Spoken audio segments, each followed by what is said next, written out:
A massive attack. President Trump says that might be in store for Iran, bigger than anything in Operation Epic Fury, and a demand to Saudi Arabia.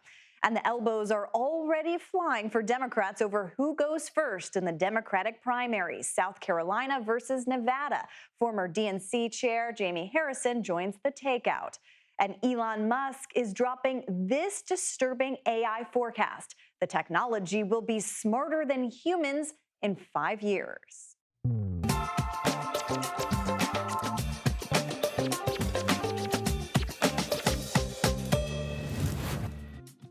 Hello, I'm Caitlin Huey-Burns in for Major Garrett. Welcome to the Takeout, and thank you for joining us. So for those of you who have been growing weary of the war in Iran and its seesaw nature, a major escalation may be coming. President Trump, with these combative words in a brief interview with Axios today, quote, "I am considering a massive attack, bigger than ever before, and I am close to making a decision. We are all set for it."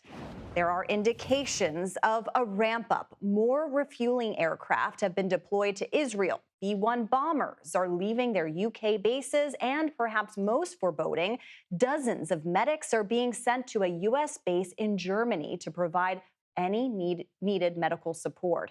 The U.S. military has struck targets in Iran for 12 straight days. While the Pentagon says the Strait of Hormuz has been opened, ship traffic is at a practical standstill.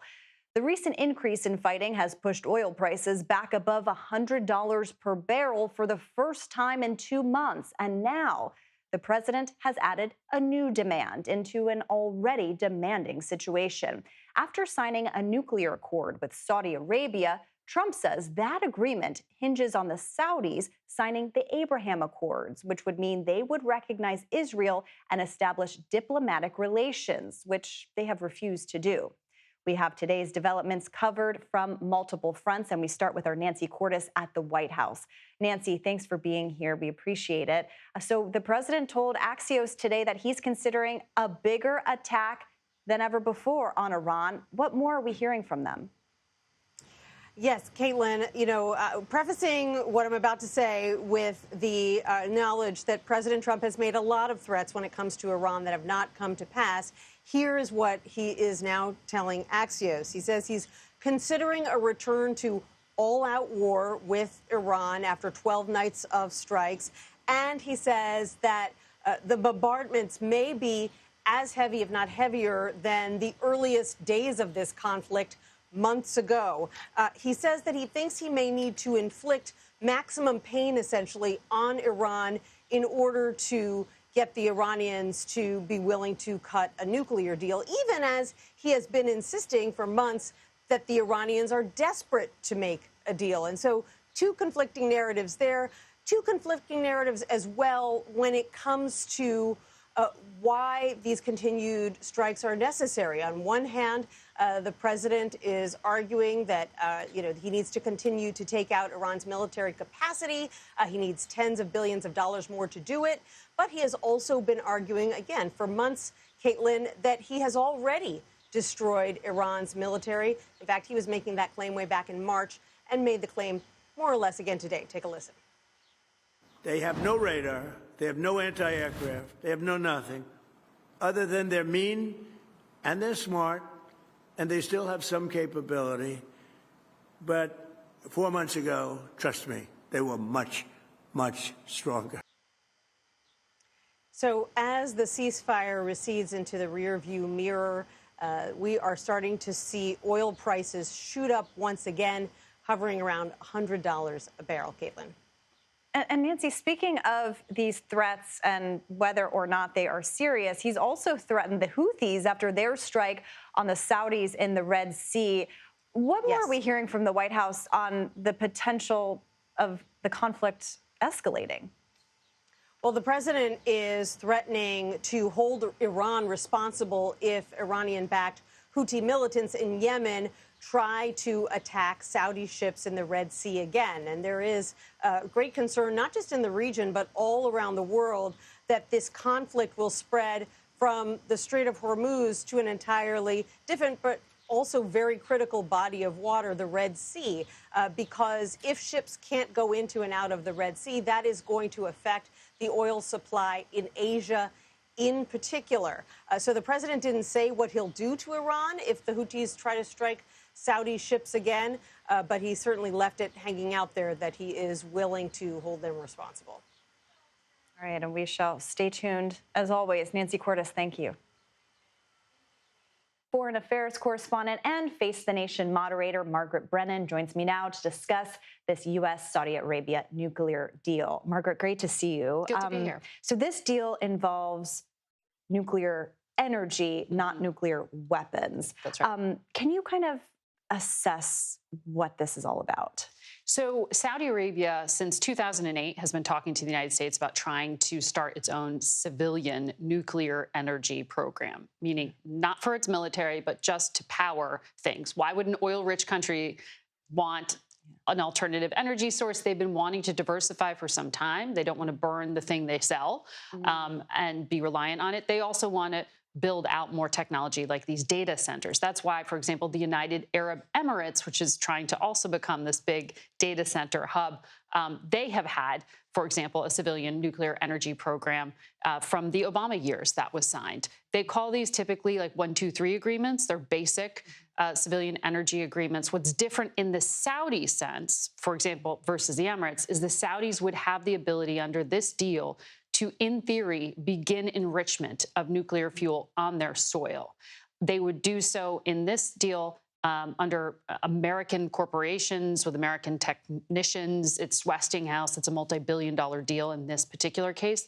The Emiratis, they buy their nuclear fuel for their program, so they don't have that enrichment on their soil. So that's what is really getting attention here, is that thing that they look to be able to do. And the Trump administration argues having American hands all over this makes it safe. The detractors say this should not be happening, not just because it makes it more difficult to negotiate with the Iranians about their nuclear program, but because they just don't fully trust the country. That's what some of these critics have been saying. Yeah, and the president says that all of this is contingent upon Saudi Arabia joining the Abraham Accords. So what do the Israelis feel about that? And what do the Saudis feel about that? So this is a fascinating post on social media the president put out today, because the signing of the deal was yesterday. Exactly, yeah. So is he, after the fact, trying to change the deal by now adding this contingency? What I will say is, one of the things when I spoke to former officials who had been working on this deal, which, by the way, was supposed to be signed back under the Biden administration, because Saudi Arabia had been told if they normalize with Israel, they can get this deal. It was sort of a carrot being offered there to take the plunge. And then the October 7th terrorist attack happened, and basically everything fell apart. The Trump administration picked this up and ran with it. So it looks like President Trump is trying to recreate what President Biden was on the cusp of finishing. And it is not at all clear that either of the two countries at this moment in time are interested in normalization. Saudi Arabia has consistently said they do want to get there. The Crown Prince, Mohammed bin Salman, was talking to the president about that as recently as November. But there's this other complicating factor, which is path to a future for the Palestinian people. And we are looking at an election cycle in Israel right now where that's not likely to be popular or possible. So this is a long answer to your question of, is anything happening anytime soon? Yeah. No way. Yeah. And plus, the U.S. deal has to still go before Congress for approval. So that's not likely to go, as you well know, in this political climate until perhaps the lame duck session, which is after the midterms, perhaps in January. My other question here is, the biggest champion of this deal for years has been Senator Lindsey Graham, who picks this up now that he is gone, because politics around this are really complicated on both sides of the aisle. Exactly. I mean, that's been my question, too. I agree with you that there's no way Congress can tackle this. I mean, they can't even pass a budget on time. But the politics are tricky here, especially since this is a remainder from Biden. So that puts Democrats in a tricky position, too. It was going to be tricky under Biden. The Biden officials would have told you that, too. There are very vocal critics. Senator Chris Murphy is one of them on the Democratic side. But the theory at that time was the president could force it through if it was a grand bargain. How does President Trump force this through, even with his own party, unless he has something else to show for it. That might be what he's trying to do here with dangling normalization to the Abraham Accords. That's speculation. Well, we will stay tuned. Have a great show on Sunday. Thank you. Thank you, Margaret, for being here. And CBS News national security contributor Joe Zacks joins me now. Joe, thanks for being here. Let's talk quickly about this Saudi deal. What do you make of it? Well, first of all, I think Margaret's piece was excellent, and I think she laid it out very nicely. As to what I think it's a good deal for American business. Our commercial nuclear business is somewhat stagnant, and this could be a multi-decade, very good deal for America. And I think that's what the president had in mind. But there are issues that need to be resolved. And I would say that the other thing is the Saudis are bent on getting a civilian nuclear program. And they can go to the Russians and they can go to the Chinese. And the way that this program, this deal was structured, it makes it much more likely that U.S. business will get this deal as opposed to Russian or Chinese business. Because even if you look at the Turkish and Egyptian programs, there are safeguards built into that program. But and the U.S. is working very closely with the Turks and the Egyptians, but the Russians are building their facilities. And here, this deal is meant so that American business profits from it. So I think that's a good thing for the U.S. But where we need to be careful, of course, are any issues regarding uranium enrichment. This could work into the deal, so that we'll see. There's a feasibility study that has to be conducted to see if that's something that Saudi Arabia would get down the road. That's something that I think will attract a lot of attention. And of course, the introduction of the Saudis signing up to the Abraham Accords has been a hallmark of President Trump's first term. It's something that he's always said he's pursuing in the second term. I don't think that this is something that Saudis are going to do prior to at least the Israeli elections. It is something they may return to and consider depending on the outcomes of the Israeli elections. But I do think it was an important statement that President Trump made, because really it is our only major leverage in terms of getting the Saudis to accede to the Abraham Accords. So on the whole, I think it's positive. The devil is in the details, but it's certainly a win for American business. The politics tricky, as you allude to there. I do want to turn back to the war. We mentioned a little bit the Houthi attack on Saudis in the Red Sea. How are you assessing what's happening there? Yeah, well, I think it's a serious development. I think that the Houthis are likely not to back off on their pursuit of Saudi oil shipments through the Red Sea and the Bab al-Mandeb. And that's problematic because that's important for the world economy, that Saudis are able to transit through the Bab and not have to take the much more time-consuming and expensive route around the Cape. So President Trump has made it quite clear that this is not acceptable. I'm sure the Saudis are making it quite clear, but they have a long-standing conflict with the Houthis. We'll see how it plays out, but I think it'll get worse before it'll get better. And of course, there's that buildup in the region that we alluded to earlier. Should we take that as an indication of a larger I think that all indications are that we're looking toward a much larger escalatory phase. It certainly seems that way. There are two ways to look at it. One is that this is just telegraphing on the U.S.'s part to the Iranians that this is going to get very serious if they don't start to accede to the demands or the requirements of the MOU, or at least the requirements as we understand them. I believe that this Iranian regime is unlikely to back down right now, and my sense is that this will escalate significantly before it will get better. Okay. Well, Joe, I'm sure we'll have you back to talk about it soon. Thank you very much for your expertise. We appreciate it. And former special counsel Jack Smith, who attempted to prosecute then former President Trump for his actions after the 2020 election, may now become a target of the Justice Department. Ohio Republican Congressman Jim Jordan, who chairs the House Judiciary Committee, has issued a criminal referral against Smith. He's alleging the former special counsel made false statements about gathering phone records from Congress in his investigation into Trump. Now, Smith's lawyers are calling the allegations, quote, spurious. CBS News Homeland Security correspondent Nicole Skanga joins us now. Hi, Nicole. Thanks for your reporting on this. So this issue of the phone records has been an issue for Congress for a while now. Jim Jordan making this referral. Can you walk us through what they are hoping to get here?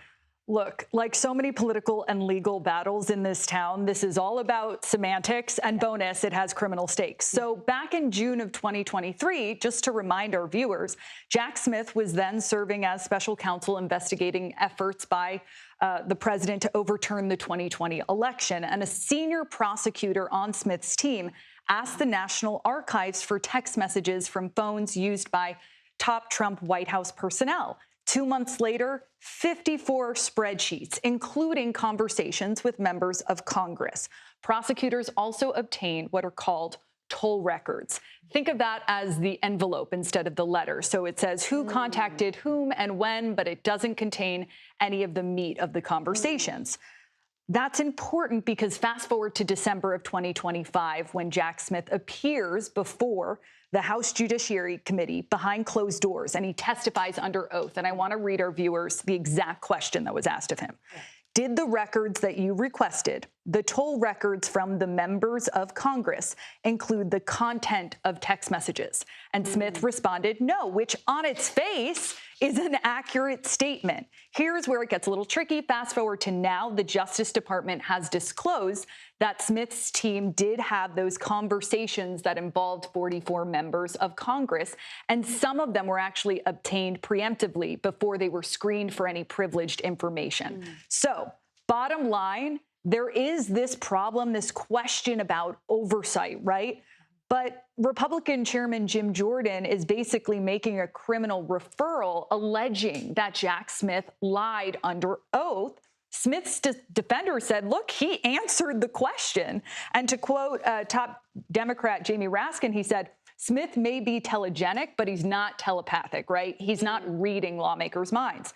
So there is a legitimate oversight question, but as far as the legal sort of meat of this, prosecutors we've been speaking to are saying this is really going to go nowhere. As to what Jim Jordan is trying to do here, I mean, the distance between technically true and criminally false is where a lot of the political battles in Washington are hashed out, Caitlin. Yeah, of course. You and I know that very, very well. Nicole, thank you for that update. We appreciate it. The Secret Service is tightening security ahead of tomorrow's rescheduled White House Correspondents' Dinner. The original dinner in April was shut down after a gunman opened fire as he rushed through a Secret Service screening checkpoint. The man hit one officer before he was detained by several agents.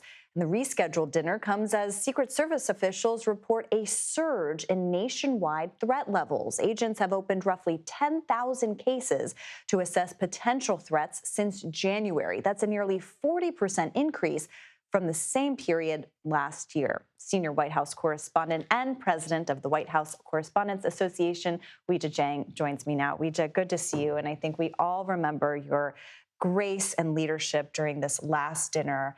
And I know that you have been working so hard on making this dinner everything that it can be. So thank you for that. And I wanted to talk a little bit about kind of the security protocols. What changes have been made that are going to be in place this time versus last? Well, first, thank you for the kind words. I appreciate it so much. For obvious reasons, we're not going to talk about all the new security measures, but it was incredibly important that safety and security was the top priority for this event, just 3 months after what happened in April. So we have been coordinating very closely with the U.S. Secret Service. We also have a private security firm that's been coordinating with them. And there are several enhanced security measures. I would also say that guests should expect to see more security. So it might be more visible. That's not to say that it's more in terms of layers, because there was a ton of security back in April, which is why, the perimeter was not actually breached. But, there are some things I can say. For example, all of our dinner guests have to register this time around. They'll get a unique QR code, and that will go hand in hand with a photo ID just to get through the security perimeter. And then obviously, they'll go through airport-like sweeps before getting anywhere near the ballroom. And I know, last time there were so many members of the president's cabinet at the dinner as well.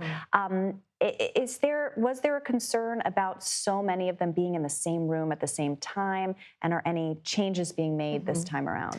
There was some misinformation reported about the fact that this wasn't designated by DHS as a national special security event because all the cabinet members were in the same room. And we've actually learned that that designation has nothing to do with who is in the room, but rather the size and scope and the level of planning required for any event. As an example, World Cup or the Super Bowl, because of their hugeness and nature, those would be designated special security events. And so the fact that there were so many officials gathered together, I think that's a question that the White House has to answer. I don't know if they've changed, whether that will go forward, but it's certainly not the only event that has that many, officials gathered in the same room. And speaking of the administration, the president is also planning to attend on Friday night. From what you know, how is he thinking about this dinner, possibly preparing for it? What might we anticipate hearing from him? I do know that he has tweaked the speech and he continues to work on it. But honestly, I don't even think his speechwriters know what he will actually say. And that is the case not only for this dinner, but for probably every speech that he delivers. And, he has talked about it before. He has talked about the importance of rescheduling it, and he's been supportive of that decision. But in terms of how, what happened might shape what he says, it's going to be a big surprise for all of us, including me. So we'll report back. We will stay tuned. Weijia, thank you for this. Thank you for your service as president of the association. It is an incredible amount of work all year long, so much behind the scenes, and you have done it so beautifully and masterfully. We're all very proud of you. Thank you so much, Caitlin. So I hope it goes great. Appreciate it. And still to come on the Takeout, Democrats fighting over their 2028 primary calendar. Former Democratic National Committee Chair Jamie Harrison joins me on the program next to discuss. Also, Elon Musk's prediction on the future of artificial intelligence, what he says it will look like in the next 5 years. Plus, the sentencing for the man who killed a Minnesota lawmaker and her husband. The Takeout returns in 90 seconds.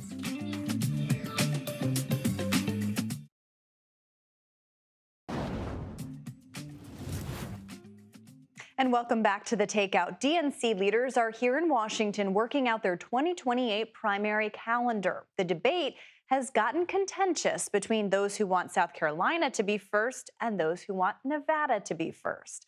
Well, former Democratic National Committee Chair Jamie Harrison joins me now. Jamie, good to see you. It's great seeing you. So besides the idea that reporters love coming to Charleston during the primary season. Of course, they do. They're shrimp and grits. Yeah, no complaints here.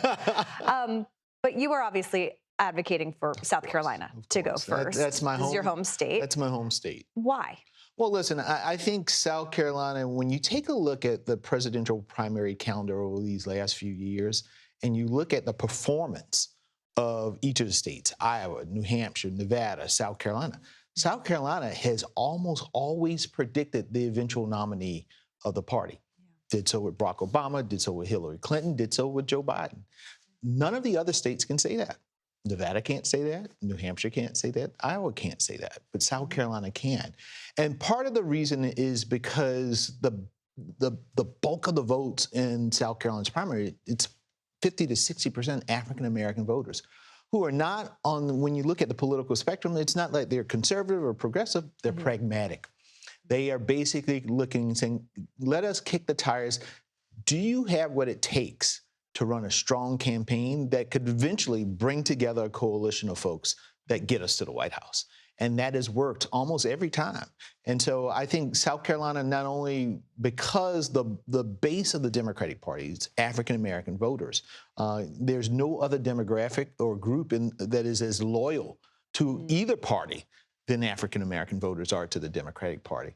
And so South Carolina is a very unique place, and I think it's earned its place not only in the window, but to kick off this process. And to your point about coalitions, Democrats have been losing Latino voters, and we saw that in the last election. That's an argument for Nevada. So what do you make of this argument that, yes, Black voters are the backbone of the party, as you have described, but what about Latino voters? Well, why shouldn't Nevada have a chance? I think Latino voters are very, very important and an important part of the coalition. But, my real argument here is, for the first time ever, Joe Biden, this is part of his legacy, said to Black voters who have been consistently loyal, I see you, I hear you, and instead of you being at the back of the process, let's move you to the front of the process. In 2024, we had a contest, but it wasn't a competitive contest. And so, in this post-Calais world in which we see this full frontal attack on Black political power and Black political voices, yes, it will possibly send a certain signal to Black voters to say, in this moment in which we are being attacked by this administration, attacked by the courts, are we now have to look on the side and say whether or not the Democratic Party is standing with us? So it's not anything to say against Latino voters, because they're important parts of this coalition. But again, there's not been a part of this coalition that has been as more loyal to the Democratic Party, whether it's rain, sleet, or snow, than Black voters. And I think, at least in this time, we need to get one opportunity to see how this works and whether or not in a competitive race. Now, you have led the DNC before. You know what this job is all about. It's tough. How do you assess how Ken Martin is doing? He is the current leader of the DNC. They are being outpaced in terms of money and cash on hand by Republicans. The autopsy was a complete disaster. Do you think he should stay in this position? No, I do. And Ken's worked really, really hard, because if you ask the most important part of the DNC coalition are state parties. If you ask state parties about how Ken Martin's doing, they will tell you fabulously. Why? It is because state parties are now receiving more resources than they ever have in the history of the party. And they're utilizing those resources to do things and to make races competitive. I'll give you a perfect example. In South Carolina, for the first time, I'm 50 years old, for the first time in my lifetime, we have recruited a Democrat to run in every state house, every statewide, and every congressional race. How we've been able to do that is because we have more resources coming into our state party to hire staff to help us with party recruitment, to help us with fundraising, to help us with various things. And you're seeing that in states around the country. They are doing all of those things. And so, yes, cash on hand for TV ads and all, that's all well and good. That's important. But the most important thing is building infrastructure in our state parties, and that's what's happening right now. And you think he's doing that? Yes. All right. Well, we will stay tuned for that, and we'll see whether your state ends up being chosen to go first. Let's see. Jamie Harrison, thank you very much. And a pastor is suing OpenAI because ChatGPT encouraged him not to seek medical help when he outlined his symptoms. That decision nearly cost him his life. That's next. You're watching The Takeout.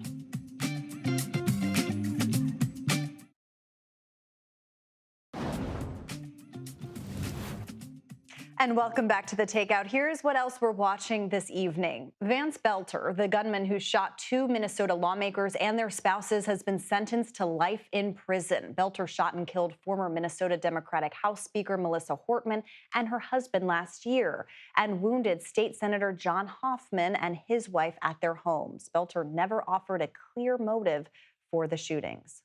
The Justice Department says it's withdrawing subpoenas issued to New York Times journalists. The DOJ was seeking phone records and grand jury testimony from the Times reporters covering the security concerns over the new Air Force One. The Times says the federal government was attempting to intimidate them. A judge said that the DOJ could reissue the subpoenas if they followed appropriate procedures. And President Trump welcomed the World Series champion Los Angeles Dodgers to the White House today. Last season marked LA's second consecutive championship and third in the last 5 years. He said to the team that he might see them back at the White House next year, adding, quote, "I hope." Well, if you ask an AI chatbot a question, it usually has an answer almost immediately. But how does it do with multi-part problem solving, especially without human input throughout the process? Well, new research from a cybersecurity company now indicates AI models are getting better at that. Gabriel Bernadette Shapiro worked on this project, and he joins us now. He's a distinguished AI research scientist at SentinelOne. Gabriel, thanks for being here. This is fascinating to me. I know this is a very complicated project, but can you break this down in the layman's terms? Why is this important? Absolutely, and thank you for having me on, Caitlin.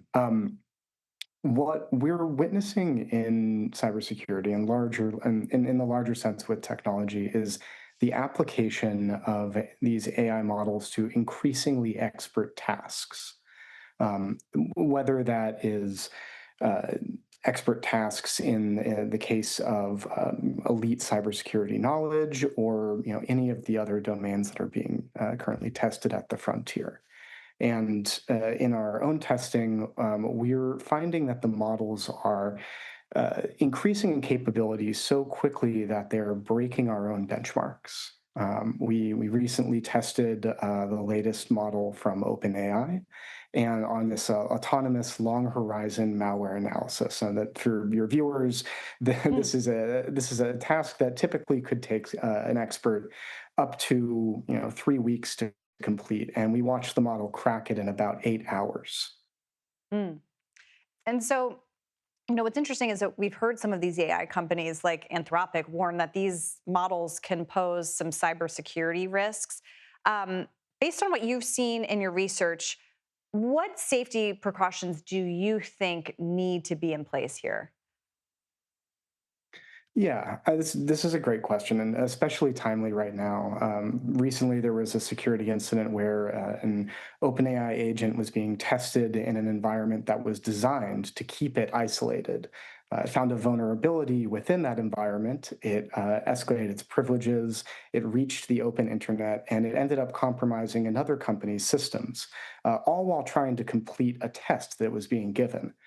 This isn't an AI agent that went rogue. It was an AI agent that was pursuing a narrowly defined objective, but one that was beyond the intention of its operators. And what this shows us is that today's best models can find and chain together multiple attack paths that their operators did not anticipate. For cybersecurity, what this means is that we really need to account for these new capabilities in speed, and this ability to extrapolate attack paths kind of beyond what a typical reasonable attacker might. Gabriel, I want to talk to you a little bit about this new interview with The Economist that Elon Musk did. And this really stood out to me. It may not stand out to you, but it stood out to me as just kind of a person observing all of this. He said that AI will exceed the sum of human intelligence in about 5 years. That seems like nothing. And then he also says that humans won't even control AI in 10 years. I'm wondering if you share that assessment. I think it's really easy to, as a technologist, look at what's happening in software and hardware development right now with AI and extrapolate that to be beyond, like, oh, well, we see the ground is changing underneath us for software development, therefore it must be changing everywhere. But the truth is that we don't know all of the capabilities that these models have. And that's exactly the reason why these evaluations and validation testing is so important, to understand these emergent capabilities as they're appearing, to prepare for them, and to help others prepare for them. Yeah, I mean, to that point, there's still so much to learn, and the way that people are engaging with the technology, they're learning a lot too. And we're also in a phase where there are a lot of lawsuits coming at these AI companies for the things that AI is doing. There's one lawsuit I wanted to mention in Florida. A former pastor is suing ChatGPT, and he alleges that the chatbot gave him bad medical advice that nearly killed him. He alleges that the chatbot took advantage of his spirituality and wrote, "God did not design your body to endlessly fail." I wonder what you make of that lawsuit and these kinds of things. I mean, just at face value, that seems pretty scary. Yeah. The models are very good, and they want to respond in a way that is designed to help people interact with them more, right? So when taking their advice, it's really important to seek authoritative sources as well, especially if it's anything that could potentially cause harm to a person, or anything in the vein of like medical advice. And I would always caution people to just check an authoritative source. And every model provider has warnings to that effect. However, these models are increasingly integrated into other systems people trust, systems where they might not even know which model they're interacting with. And I think the public needs to understand the extent to which AI has been integrated into the software that they use every day. Yeah, that's something I think a lot of people don't realize, and this is all happening so fast. But to your point, there's responsibility kind of on all sides here as well, and including the humans that use the technology. Well, Gabriel, thank you very much for your analysis. We appreciate it. Pleasure to be here.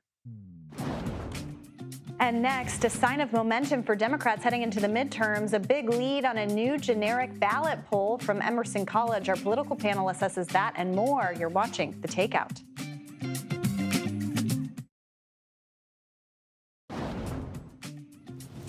And welcome back to The Takeout. New polling shows Democrats in a strong position heading into the midterms. Emerson College found on a generic ballot, Democrats held an 11-point lead over Republicans, 53% to 42%. This time last year, they were about even. So let's bring in our political panel, Republican strategist Mark Bednar and Democratic strategist Mo Alithi. Guys, thanks for being here. Okay, so the generic ballot is something we see every time. But I'm curious kind of how you each assess how much we should be looking into this. There's a pretty big lead for Democrats. How should they be taking that? Is that real? Probably not. I believe Democrats are leading, and that they are favored to take back the House and have a good shot at the Senate. 11 seems like a bit of an outlier, right? Like, I think most polls show it somewhere in the 4 to 7 point range, and that's comfortable territory for Democrats. But the other thing I always remind my colleagues in the business is generic ballots don't matter once the closer you get to an election, because you got to attach candidate names to them. Right. And so far, we have done a fairly good job of nominating candidates in competitive seats, in competitive districts, who can draw a strong contrast with their Republican opponents. But no one should mistake any lead for comfort. There is a lot of work to be done. Yeah, I mean, it's interesting because I tend to agree with you that seeing an 11-point difference, I mean, these districts, too, are just drawn in a way now that it's difficult to see kind of huge swings like that. But, Mark, I'm curious how you see how Republicans might be faring right now. I mean, it may not be an 11-point spread, but should they be concerned? Well, we've seen a lot of recent polls where it's been lowered to as low as 3. And even in this past month, the generic ballot has actually shrunk about 3 points from the mid-7s to the mid-4s, as Mo alluded to. This point in 2018, it actually increased for Democrats from 3.5-ish to more than 7. So it's a completely different scenario from 2018. The one thing that concerns me less than a generic ballot in particular, or in a race-to-race kind of knife fight sort of sense, is voter enthusiasm. And so if there's a continued voter enthusiasm gap where Democrats are ahead, that's something that Republicans need to spend the next couple of months making up. And you can, having recesses where you get out there and talk to voters, having a money advantage makes a big deal. Between the super PACs, between the RNC versus DNC, and of course MAGA Inc., We have close to $750 million cash advantage. And so that's where resources can come into play. You can introduce yourself to voters. But the generic ballot aside, this is going to come down to the wire no matter what. But also talking about the issues that voters care about. And the president hasn't made it easy for a lot of the Republican candidates out there by going off into other directions, by talking about, the 2020 election rather than talking about affordability, by waging an unpopular war. These are the types of things that have an impact on voter enthusiasm on both sides. Yeah, I mean, Mark, you've spent a lot of time on the Hill. You know that the Republicans obviously want the war to wrap up, but it's so complicated and difficult, is what we hear from them as well. But how concerned, the idea that this could be ramping up again, how concerned are Republicans, given that this could potentially be going on in the fall, which they didn't expect? Well, it's important, no matter what happens militarily, that it does not happen in a vacuum. Every step of the way, what I would really love to see more is President Trump, Vice President Vance, Pete Hegseth out there kind of making the case. Say militarily, what are Iran's capabilities? What is their threat to the United States? What are our capabilities? Why is it important that we take particular military action? Why is it important that we ramp up? Why is it important for the Congress to kind of restock our munitions with all the money that's being requested? So having that argument run parallel to the actual actions taken, I would really love to see more of that. And I think if we do, then Republicans who are running for office have something better, more tangible to point to, other than saying, we're all learning this for the first time on the nightly news. Is it possible now, in such a nationalized environment, to separate yourself from the leadership, essentially? I mean, to the point about candidates in these certain races, can you still run as a candidate, your name, and not your party? I mean, right now we have, this is the case in both parties, right? You can nationalize a race based off of what one person did. So the fact that Senate Democrats wholeheartedly have to deal with the Graham Plattner scandal, even if they had never met the guy. And of course, Republicans, we face that same issue with candidates from cycle to cycle as well. Where this really comes into play is when, we see this in Michigan for the Senate race, or in Wisconsin in the governor race. And normally it's Republicans who are on the other side of this, where if you're running and the other party is facing a nasty primary, you can kind of run in your own lane and talk about your state issues when the other party is fighting in a primary. So that's kind of the only place where you can escape that. I mean, this seems, Mo, like a year that Democrats want the national environment to be what people are voting on. Yeah, I mean, right now there's one question that's on the minds of a lot of Democratic candidates that they're trying to, the one contrast that they're trying to make. Do you support this president, or do you want to stand up to this president? And they've got a whole list of issues. Affordability first and foremost, the war. We could go down the list. But that's the contrast, right? The president said and Republicans said that they were going to make your lives easier, and they haven't.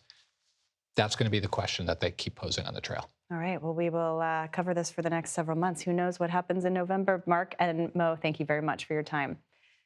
And coming up, remembering a beloved member of the CBS News family and a legend behind the camera. That's next. We want to take note of the death of a cherished colleague in the CBS News family. Derek Williams worked as a legendary cameraman in a career that spanned decades in war zones in every corner of the globe. From Vietnam to Tiananmen Square, to the first Iraq War, to massacres in Beirut. His friends spoke of his calm in the face of extreme danger, his passion to seek out the truth in the chaos of war, and even his quest to find the best split pea soup in Asia. This tribute from former Evening News anchor Dan Rather. I'm deeply saddened to hear of Derek Williams' passing. He was one of the bravest and a great CBS News cameraman. The images he captured beautifully told the story of a dangerous world, from the Middle East to South Asia and beyond. He was also a great man. Derek had Parkinson's and cancer. In his last months, he kept in close touch with a small group, saying, "I feel I've had a good run." His friends here at CBS would certainly agree, and our thoughts are with his family and loved ones. Good night. I'm Caitlin Huey-Burns in for Major Garrett. The Daily Report is next.